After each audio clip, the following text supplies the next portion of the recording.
Bueno, el tema que voy a plantear realmente tiene como inconveniente el de la vastedad, el de lo extenso, que es el tema de los distintos problemas que suscitan los aportes neurocientíficos en el análisis y estudio de la teoría del delito. Simplemente voy a tratar de esbozar algunos de esos problemas para, bueno, de alguna manera dejar sentados cuáles son, a mi modo de ver, las principales influencias que los aportes de las neurociencias pueden traer a nuestro particular ámbito de incumbencias. Sin lugar a dudas, Jorge lo decía recién, el problema de las neurociencias se ha convertido, si es que cabe la expresión, en un tema de particular actualidad y un tema casi de moda en el ámbito de la investigación científica, y esto en el ámbito del terreno del derecho penal ha dado lugar a un fenómeno que, bueno, convocó la atención de los juristas, al punto que hay quienes empiezan a hablar, como el propio Jorge lo mencionaba, de un neuroderecho penal o un neurolaw, justamente para hacer referencia a estas interacciones o estas recíprocas influencias que ambas disciplinas pues, han empezado a suscitar o a despertar. Las posibles vinculaciones entre entre estas disciplinas, bueno, que estudian el funcionamiento del cerebro, de eso se tratan en definitiva las neurociencias, y el derecho criminal, en realidad comenzaron a rendir sus primeros frutos en obras pioneras de algunos autores que merece la pena que sean destacados, como Roth, por ejemplo, entre los alemanes, y Singer, a las que se agregan, bueno, obras de carácter divulgativo, como las de Heyer, por ejemplo, que se ocupan justamente de las neurociencias y el derecho, tal la, la obra más relevante del último de estos autores en lo que a nosotros nos interesa. Sin embargo, lo que quiero mencionar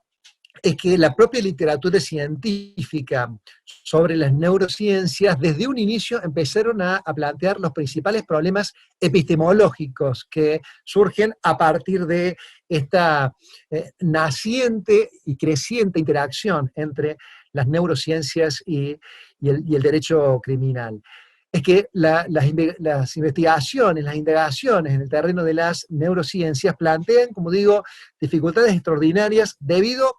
me atrevo a mencionar, dos tipos de problemas. En primer lugar, los que son propios o inherentes a la complejidad del funcionamiento del cerebro, y los que plantean o los que imponen un campo que por su propia naturaleza es absolutamente interdisciplinario. Es algo entre disciplinas como por ejemplo la neuroanatomía, neurofisiología, farmacología, psicología y aún el derecho, resulta verdaderamente difícil debido a que cada una de estas especialidades tiene un diferente grado de desarrollo, a la vez que, y esto que voy a mencionar, trabajan con niveles de atracción muy variados. Estos problemas epistemológicos deben tenerse en cuenta a la hora de, bueno, permitir una mayor o menor permeabilidad de los discursos penales ante estos aportes de las neurociencias. Pero bueno, más allá de todo esto, la necesidad de que el derecho penal, bueno, pose su mirada respecto de estos avances neurocientíficos, a mi modo de ver, resulta absolutamente inobjetable si se repara en cuál es la conclusión más inquietante que los neurofilósofos parecerían proponer. A saber, si resulta que el cerebro piensa, entre comillas, por sí solo, dado que la reacción que se detecta en el cerebro de un sujeto parece ser previa a la sensación de voluntad de dicho sujeto a la hora de ejecutar una acción, bueno, el ser humano no sería responsable. El individuo no sería más que una especie de marioneta en manos de su cerebro, precondicionado por el cerebro y sus decisiones independientes. Y obviamente los dogmáticos, los penalistas, sabemos bien cuál es la consecuencia de esto, cuál sería la consecuencia. Básicamente la de colocar en crisis a los fundamentos del juicio de reproche que reside en la base de sustentación teórica del derecho penal. Es que, como, como, como sabemos, el derecho penal basa sus fundamentos de legitimación y fundamentalmente el juicio de reproche que reside en la base de la categoría analítica de la culpabilidad, en la reprochabilidad de una persona porque actúa de una manera, cometiendo un hecho delictivo, pudiendo haberlo hecho de otra manera. Si, como plantean las neurociencias, el ser humano está condicionado por su cerebro, insisto, el ser humano no sería responsable y las bases de nuestro derecho penal, como mínimo, deberían ser repensadas. La persona carente de capacidad de actuar de un modo diferente del delito, bueno, eventualmente podría merecer, por la comisión de un injusto penal, una medida de seguridad, justamente por su carácter peligroso derivado de la configuración de su cerebro, pero no podría ser reprochado en términos de una sanción penal por, insisto, por este juicio de reprochabilidad en virtud de que no actuó de otro modo pudiendo hacerlo. La trascendencia del tema, en definitiva, es fundamental, porque en último término diría que se vincula con un interrogante central, no solo en la teoría penal, sino también en la teoría filosófica, que es básicamente este interrogante: ¿es el hombre o puede ser el hombre responsable por sus acciones? Indudablemente que es uno de los problemas que muchos neurocientíficos creen haber desentrañado, que es el problema que en nuestro ámbito de incumbencia llamamos o estudiamos bajo la rúbrica del libre albedrío, que es un elemento que está en la base de la gran mayoría de las teorías de justificación del derecho penal e incluso de la responsabilidad penal. Por supuesto que en esta intervención ya me han ido escuchando muchas y magníficas conferencias, he escuchado algunas de ellas, no quiero abusar de mi tiempo. Decía, por supuesto que no voy a cometer la imprudencia de expedirme en este espacio tan breve, bueno, sobre un asunto tan intrincado, tan complicado, pero sí voy a proponer alguna posición particular al respecto, bueno, afirmando que, a mi modo de ver, la información con la que contamos al día de hoy demuestra que los experimentos que con base científica han logrado las neurociencias todavía no parecen suficientemente sólidos como para minar o para echar por tierra esta creencia de sentido común, diría inclusive, que las acciones tienen lugar porque hemos decidido realizarlas, es decir, como consecuencia de un acto volitivo. Bueno, de allí que para nosotros, para mí la posibilidad más fecunda en este posible entrecruzamiento entre el derecho penal y las neurociencias, bueno, se encuentra en esta posibilidad, incluso diría hasta necesidad de que el derecho penal, el derecho criminal, bueno, considere fundamentalmente los descubrimientos de las neurociencias que estén suficientemente consolidados. Es que en el terreno neurocientífico, como digo, hay un sinnúmero de experimentos que todavía no han adquirido la consolidación suficiente para ser considerados verdadera evidencia que sirva para el derecho penal. A ver, por ejemplo, a la hora de reflexionar sobre las causas de exclusión de la culpabilidad, concretamente la inimputabilidad en sus presupuestos biológicos y psicológicos, indudablemente que hoy no podemos dejar de tener en cuenta determinadas investigaciones que provienen de las neurociencias, que han logrado acreditar, mediante la neuroimagen y otras técnicas de indagación, que los daños sufridos por el agente en los lóbulos frontales del cerebro inciden en su capacidad de autocontrol. Inclusive en el espacio o en el ámbito específico de las lesiones cerebrales limitadas, vale decir, aquellas ubicadas en zonas específicas de la corteza cerebral, hay también ya verdaderas constataciones neurocientíficas que han comprobado que, aunque estas lesiones no tienen incidencia en la disminución de la capacidad de culpabilidad penal, sí la tienen en la generación del comportamiento agresivo, antisocial y también en los casos de conductas sexualmente desviadas. Por eso es que, insisto, pensamos que hay que reconocer que el derecho penal no puede dejar de considerar, de tener en cuenta estos aportes neurocientíficos con verdadera consolidación en términos de evidencia y que tienen repercusión en relación con con los estudios que son propios de nuestros ámbitos de incumbencia. Esto, por cierto, es algo que solamente puede ser expresado en términos provisionales, puesto que la neurociencia es una disciplina que se caracteriza no solo por los particulares grados de desarrollo de cada uno de sus ámbitos de incumbencia, sino inclusive por el carácter particularmente dinámico que tienen todas las conclusiones a las que van arribando. Bueno, hecha esta introducción, que ha tratado de adelantar inclusive una conclusión, teniendo en cuenta los problemas que puede significar lo escaso del tiempo. Bueno, tengo que decir que los casos que acabo de mencionar, que son estas lesiones que se producen en los lóbulos frontales de una persona, son relevantes para el derecho penal porque afectan, como esto se reconoce de manera generalizada, el centro de la toma de decisiones, que además aporta una comprensión fundamental para que sintamos por nosotros mismos y para que tengamos, por ejemplo, la posibilidad de empatía respecto de los otros. Y también las lesiones, como digo, en los lóbulos frontales,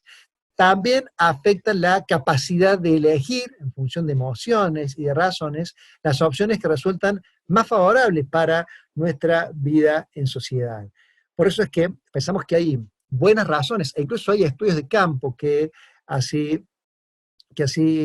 lo demuestran. Bueno, para encontrar en estos daños en los lóbulos frontales de una persona factores, si no de bien determinantes, condicionantes, no solo de su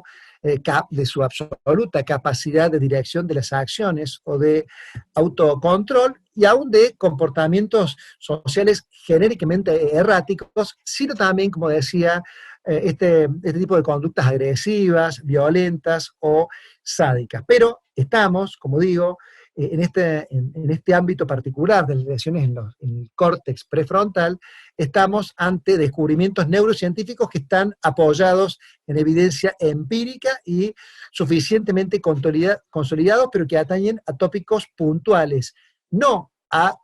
cuestiones más generales como los relativos a la determinación absoluta de la actividad del ser humano. Para pasar en limpio la idea, pensamos que los aportes neurocientíficos ya han alcanzado un desarrollo suficiente como para reconocer que ciertas lesiones cerebrales tienen incidencia en la capacidad de culpabilidad penal, pero esas conclusiones no han alcanzado la extensión tal que nos permitan acreditar la existencia o la ausencia del libre albedrío en el ser humano. Y esto es todavía, el libre albedrío, un supuesto sobre la base del cual se construye toda la doctrina de legitimación o de justificación del derecho penal. Qué lindo que es verlo al doctor Manuel allí viéndonos, Manuel Vidaurri, que siempre compartimos este tipo de experiencias sentados uno al lado del otro. Lamentablemente lo tenemos que hacer a la distancia, mi querido hermano. Perdón por la interrupción, pero sigo. Bueno, neurociencias entonces se muestran hoy como una fuente epistémica, una fuente de conocimientos que el penalista no puede desconocer, pero que tampoco tiene que seducir al penalista como el canto de la sirena en la creencia de que se ha logrado ya la comprobación del libre albedrío o la ausencia del libre albedrío. De cualquier manera, pienso que el tiempo y las nuevas indagaciones neurocientíficas, inclusive hay un capítulo en las neurociencias que tiene que ver con los sistemas de comprobación o de constatación, las tomografías funcionales, entre muchas otras que, bueno, van a permitir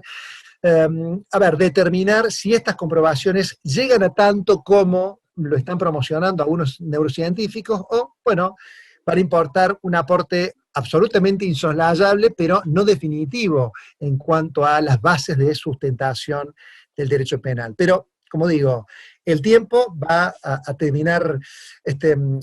demostrando si este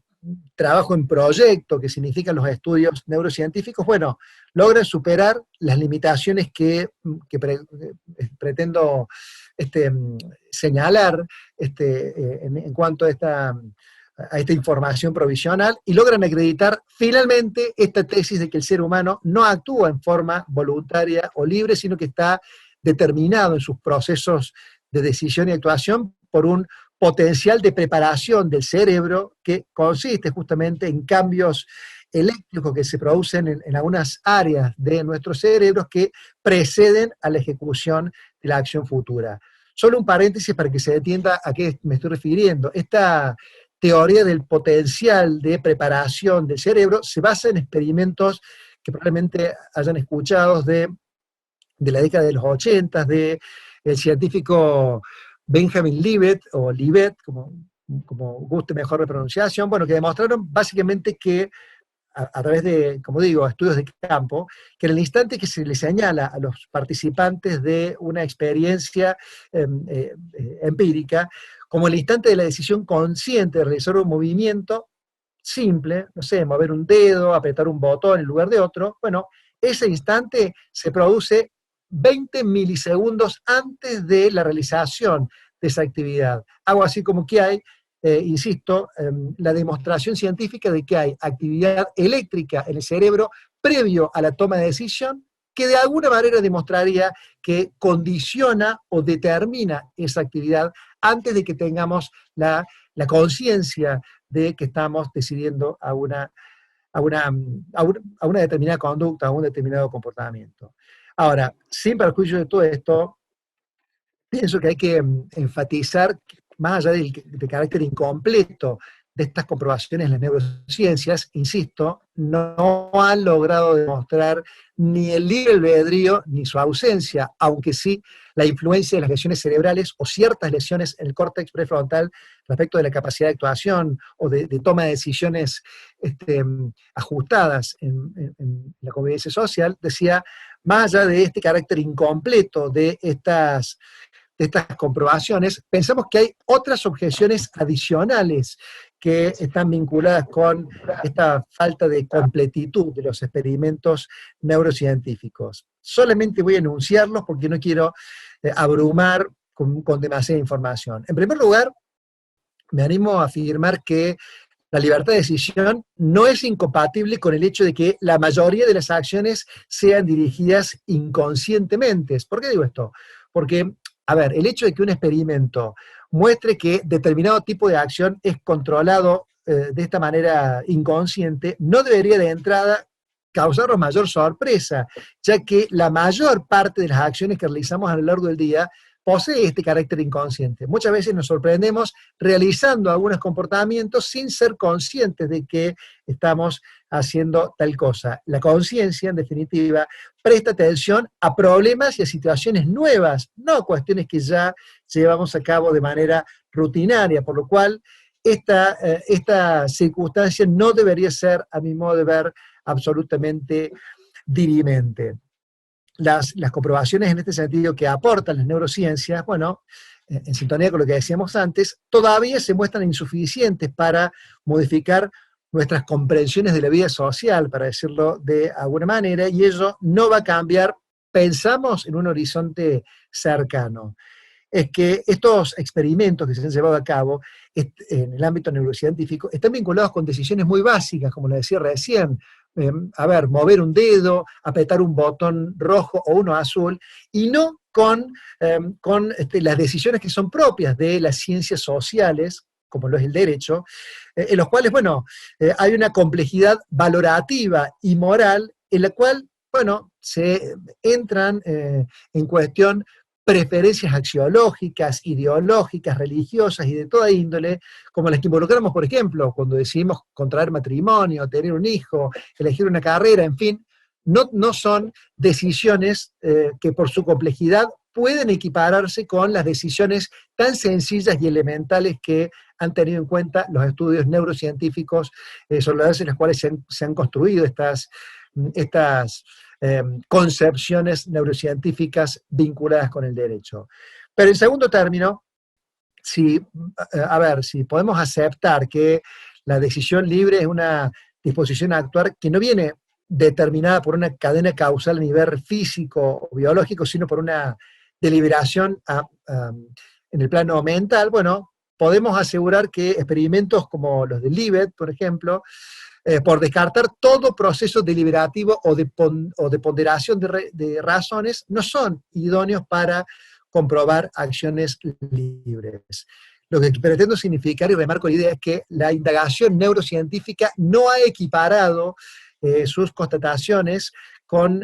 el tipo de toma de decisiones que son propios en la vida social, que involucran cuestiones valorativas que no son involucradas en ese tipo de estudios, de estas disciplinas que estudian el funcionamiento de la mente. Ahora bien, si por el contrario, y un poco a tono con estas objeciones que hemos mencionado, los aportes de las neurociencias no alcanzan, como lo entiendo, a demostrar la ausencia de la libertad de acción del ser humano, bueno, su contribución a nuestra disciplina creo que tampoco es menor, aun cuando no logren conclusiones definitivas sobre el libre albedrío, porque en definitiva el neuroderecho, aún con estas limitaciones, bueno, ha tenido, y esto es el punto principal de mi ponencia, la magnífica consecuencia de imponerlos a los penalistas la necesidad de revisar el concepto jurídico penal de culpabilidad y su alcance normativo actual. Lo reiteramos así, insisto, debido a que estas posibles proyecciones de la teoría de potencial de preparación del cerebro constituyen un caso de tensión superlativa con el principio de culpabilidad, en especial si lo concebimos como lo hacemos de manera ordinaria en cuanto a la posibilidad de actuar de otra manera. Pero para nosotros, insisto, estos modernos estudios neurobiológicos y como consecuencia de ello estos conocimientos que vamos adquiriendo respecto del funcionamiento del cerebro, bueno, imponen una nueva lectura de las tradicionales categorías que integran la justificación del reproche, principalmente el de la culpabilidad y el castigo penal, en la que, bueno, parece tan inconveniente aislarse de los aportes de las neurociencias como reconstruir todo el derecho penal a partir de un traslado acrítico de las indagaciones derivadas de las disciplinas biológicas. Por eso es que, ya casi para ir cerrando, no sé cómo estoy con los tiempos, bueno, pienso que no es descabellado sostener que el derecho penal, sin perjuicio del enorme grado de abstracción y de sofisticación incluso que ha alcanzado en sus bases teóricas, bueno, ha apoyado las bases casi fundacionales de la responsabilidad penal en conceptos desde el punto de vista discursivo o dogmático, que son de dudosa consistencia. La necesidad de pensar sobre esto surge de los aportes de las neurociencias. En definitiva, los invito a que piensen en esto. La responsabilidad penal aparece de dificultosa o casi de imposible acreditación empírica, con un tinte de constructo social basado en las creencias intersubjetivas, que es relativa culturalmente y con un carácter normativo y de contornos pocos definidos positivamente. Para decirlo de manera más sencilla, el reproche penal se basa en un supuesto, y esto es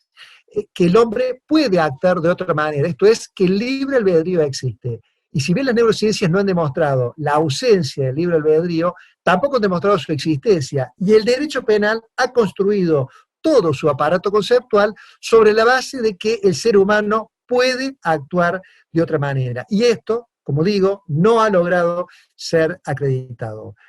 Es difícil imaginar cuál va a ser el futuro de las neurociencias, pero sí podemos señalar hoy que con los aportes de las neurociencias, en el derecho penal, en lo que concierne a la categoría de la culpabilidad, ha mostrado su lado flaco. ¿Por qué hago esta afirmación que seguramente puede resultar perturbador? Bueno, porque durante años los penalistas hemos fundamentado la sanción penal sobre la base de un concepto de culpabilidad que hoy, en función de esclarecedores conocimientos científicos duros, bueno, aparece carente de sustento teórico y preponderantemente empírico. Pensamos en definitiva que el derecho penal no está ajeno a los conocimientos provenientes de las ciencias duras, sin que meras aproximaciones incipientes puedan modificar las bases jurídicas actuales. No obstante, que la mera hipótesis determinista, como se le suele llamar, permite visualizar cuál sería la consecuencia para las regulaciones penales, y para dejar en claro la referencia, voy a agregar esto: si la ciencia diera un paso más y llegara al consenso de que los seres humanos no solamente estamos determinados en el plano neurológico más elemental, sino que nuestra conducta es psicológicamente compulsiva, inclusive que estamos programados desde nuestra fecundación o desde nuestro nacimiento, lo que llaman el el pandeterminismo, fatalismo, bueno, todas las elecciones se encontrarían predeterminadas por una fuerza superior y allí tendríamos que tratar a los seres humanos de manera meramente instrumental. Si esto se demostrara de tal forma, insisto, la legislación penal básicamente desaparecería. Las bases políticas y teóricas del derecho penal desaparecerían porque se fundan, insisto, en una ficción. Por eso es que, y con esto voy a ir cerrando para escuchar alguna intervención o una contribución que quieran hacernos, pienso que los penalistas tenemos una buena razón para preocuparnos, por un lado, y para, no posar la mirada o no correr la mirada de los aportes neurocientíficos. Por un lado, ellos han llegado a comprobaciones ya con rango de evidencia que demuestran que lesiones en el córtex prefrontal, bueno, lesionan el centro de la toma de decisiones. Y eso es absolutamente dirimente en cuanto a uno de los presupuestos, el biológico, de la responsabilidad penal. Y no pueden esas comprobaciones científicas, bueno, no tenerse en cuenta como causales de exclusión de la culpabilidad o de la responsabilidad penal en general. Y por otro lado, si bien no se ha acreditado el libre albedrío o su ausencia por parte de la neurociencia, esto debe señalarse con todo énfasis, lo verdadero es que, lo verdadero y real es que las neurociencias, a través de el intento o el trabajo en procura de demostrar la existencia o la inexistencia del libre albedrío, nos hacen ver a los penalistas que nuestra disciplina se apoya en una base, en este aspecto, endeble. Se basa en una ficción, en un supuesto, y es que el hombre puede actuar de otro modo sin que haya, como digo, comprobación científica de ello. Y lo más grave es, y con esto cierro, que el derecho penal como mecanismo de control social, bueno, dispone la prisionización de una persona para lograr su adecuada reinserción social,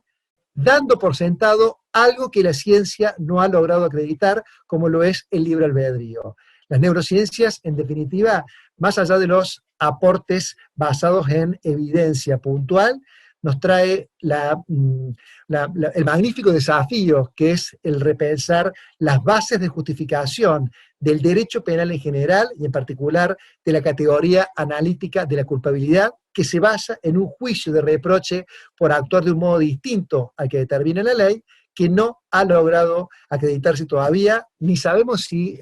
va a poder ser acreditado sobre la base de evidencia científica cierta. Yo no sé si los tiempos, Vladimir, nos están apremiando, si estamos bien o no. Yo quería al menos cerrar la ponencia para escuchar las posibles intervenciones de los colegas y asistentes. No, estamos muy bien, te falta todavía como unos 15 minutos para llegar a la hora que tenías. Bueno, perfecto. Si esto es así, yo voy a hacer algún aporte adicional que tiene que ver con esto. Que tiene que ver, me parecía importante, y antes lo referencié, a lo que se debe llamar, voy a usar esta expresión que está bastante extendida en el ámbito de la neurociencia, y es el de las neurotecnologías. Es que esta ponencia que he tratado de cerrar, bueno, con una postulación concreta en cuanto a cuál creo que es el alcance de los aportes neurocientíficos, digo, la ponencia quizás no estaría completa si no resaltáramos que esta verdadera revolución neurocientífica, e inclusive sus posibles aportes respecto del derecho penal, indudablemente van de la mano de estas neurotecnologías. Es que todas las comprobaciones neurocientíficas, como decía recién, apoyan sus tesis más o menos extremas, porque esto hay que decirlo, dentro del mismo ámbito de las neurociencias hay postulaciones más extremas que las otras en cuanto al alcance de la evidencia que ha logrado. Decía, las neurociencias apoyan sus conclusiones sobre la base de experimentos que se llevan a cabo de tecnologías particularmente avanzadas. Pienso, por ejemplo, en la llamada PET, estas tomografías por emisión de positrones, o las imágenes por resonancia magnética funcional, las llamadas IRMF, por las siglas en inglés, o las tractografías. Y este tipo de neurotecnologías, bueno, han demostrado, bueno, tener también determinados niveles de error que son merecedores de una mirada atenta para que las conclusiones neurocientíficas no sean miradas de manera, no sean leídas o no sean relevadas de manera incorrecta. Es que a la par que se promociona la importancia de la neurociencia, de las neurotecnologías, lo cierto es que poco se habla de los márgenes de error, a veces muy significativos, que tienen estas neurotecnologías. Sobre la falibilidad de estos instrumentos, ni los neurobiólogos ni los juristas parecen hacer el hincapié necesario. Indudablemente esto es importante porque si debemos los penalistas, como lo he promocionado, tener en cuenta los aportes neurocientíficos, pues tenemos que tener en cuenta que esos aportes neurocientíficos hayan sido obtenidos por instrumentos que tengan un nivel de falibilidad muy bajo y no, como en algunos de los casos que he mencionado, sucede con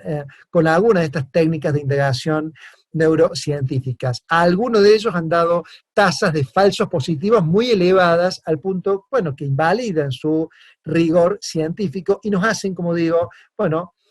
ser cautos a la hora de tener en cuenta la consolidación de los aportes neurocientíficos que vamos a tener en cuenta a la hora de repensar las categorías del derecho penal. Pero además, hay un problema de interpretación en los datos, por ejemplo, de las imágenes funcionales, y que en virtud de lo que se llaman los riesgos de la circularidad probatoria, esta necesidad de volver al comportamiento que se pretende explicar justamente para interpretar una exploración funcional derivada del hecho que los escáneres cerebrales rara vez son informativos en sí mismos. Y también la posibilidad de incurrir en producciones de inferencias inversas. ¿A qué me refiero con esto? A estas inferencias de un proceso mental a partir de la observación de patrones de actividad sin tener en cuenta el comportamiento real o las circunstancias de los mismos. Por eso es que, insisto, no puede soslayarse el aporte neurocientífico, pero tampoco debe pasarse por alto la necesidad de revisar los instrumentos de indagación neurocientífica para que los penalistas, a la hora de tomar esas contribuciones, lo hagamos sobre la base de aportes lo más duros posibles en términos de tasas de error que sean acotadas, que sean relativas. Pero bueno, más allá de todo esto, insisto en esta idea, parece claro que los aportes de las neurociencias, en donde han de incidir fundamentalmente, más allá en cuanto a las bases generales del derecho penal, no afectan tanto a la teoría del injusto, vale decir, a la capacidad de acción, sino, como decíamos, a la teoría de la culpabilidad o responsabilidad, como le llaman autores como Klaus Roxin. Como se sabe, la culpabilidad como estrato analítico de la teoría del delito fue concebida de distintos modos, no voy a detenerme en esto, porque ya los conocemos, los conceptos psicológico normativo, en fin, un sinnúmero de concepciones. Pero todas las concepciones de la culpabilidad, bueno, básicamente tienen que ver con, o atañen fundamentalmente a la atribución subjetiva del injusto y suponen cualquiera sea la concepción que se sostenga al respecto, supone la posibilidad de reprochar personalmente el hecho a una persona en virtud de justamente un ánimo censurable o tachable del sujeto manifestado a través de su hecho antijurídico. Por eso es que esa imputación, ese reproche personal y esa imputación o atribución subjetiva, bueno, supone, como decía, la posibilidad del sujeto de conocer la antijuricidad de su comportamiento, la exigibilidad de su comportamiento conforme a derecho y finalmente la imputabilidad. Y volviendo a lo que decía antes, el presupuesto esencial para el reproche de culpabilidad es justamente el libre albedrío. La pena criminal, la sanción del derecho penal, solamente puede ser fundamentada sobre la comprobación de que el autor se le puede reprochar la formación de la voluntad que lo condujo a resolverse en favor del delito. El principio de culpabilidad tiene como presupuesto lógico la libertad de decisión de la persona. Y lo cierto es que, como decíamos antes, esta capacidad esta cuestión absolutamente empírica del libre albedrío no ha logrado ser acreditada. Y las neurociencias muestran allí su mayor aporte en cuanto a las la imposición a los penalistas de revisar estas categorías de reproche vinculadas con un libre albedrío que no ha logrado ser comprobado. Una prueba empírica para la existencia del libre albedrío humano no ha sido ofrecida y en lo personal pienso que no va a ser obtenida en el futuro. Pero no obstante ello, sí es importante saber que debemos tener muy en cuenta y ser muy conscientes que estamos prisionizando personas para lograr su adecuada reinserción social, dando por sentado que pueden actuar de otra manera cuando eso, en rigor de verdad, no ha logrado ser acreditado. Ese es, a nuestro modo de ver, la principal contribución que las neurociencias hacen al derecho penal, hacernos volver nuestra mirada sobre los propios fundamentos del derecho penal en general, pero muy en particular respecto del estrato analítico de la culpabilidad. Ello, insisto, sin dejar de lado los aportes que alguien podrá reputar menores, pero que no lo son, en cuanto a lesiones cerebrales con acreditada capacidad para incidir respecto del centro de la toma de decisiones. Solo menciono a título anecdótico que las primeras comprobaciones neurocientíficas básicamente surgieron como consecuencia de una lesión que sufre un operario de los ferrocarriles norteamericanos, Gage, un capataz que tenía la función de ir abriendo los surcos por los cuales iban a transitar las vías del ferrocarril, y esa tarea se hacía básicamente con pozos que se hacían en la tierra, en la tierra, se ponían detonantes de pólvora, luego se le ponía arriba arena, y con un barrote de 1 metro de largo, bueno, este operario apisonaba esa mezcla para detonar el explosivo y así ir abriendo los surcos. Bueno, lo cierto es que este sujeto, por alguna distracción, antes de que se tape con arena el explosivo, con la barreta impactó en contra del mismo, provocando el estallido, una fuerte explosión, y el lanzamiento de la barreta que terminó perforándole parte del rostro y salió despedido por la parte anterior de su frente. Bueno, se demostraron allí, la persona no perdió el conocimiento, pero luego se logró acreditar que una persona que hasta ese entonces había sido absolutamente sensata y seria en la configuración de su vida social, en su vida laboral, en su vida de relación, bueno, a partir de allí comenzó a adoptar comportamientos absolutamente erráticos. Bueno, lo cierto es que con el tiempo se acreditó que ese accidente con la barreta había lesionado el córtex prefrontal, y eso fue lo que permitió, insisto, el inicio de estas constataciones a las que hago referencia en cuanto a lesiones con decidida y acreditada capacidad de incidir respecto del centro de la toma de decisiones. Y este aporte, además del aporte más macro de obligarnos a repensar nuestras categorías de imputación penal, es un aporte que debe ser tenido en cuenta en un sector reducido, aunque dirimente, vinculado con las causales de exclusión de la culpabilidad derivadas de estas lesiones al córtex prefrontal. En definitiva, la conclusión que propongo es que no debemos ni podemos apartar nuestra mirada a los penalistas de los aportes neurocientíficos, pero tampoco podemos ni debemos los penalistas asumir de modo absolutamente acrítico todo cuanto proponen los neurocientíficos en orden a la posibilidad de incidencia de sus comprobaciones respecto de una disciplina no ya dura, sino de corte social, como lo es el derecho penal.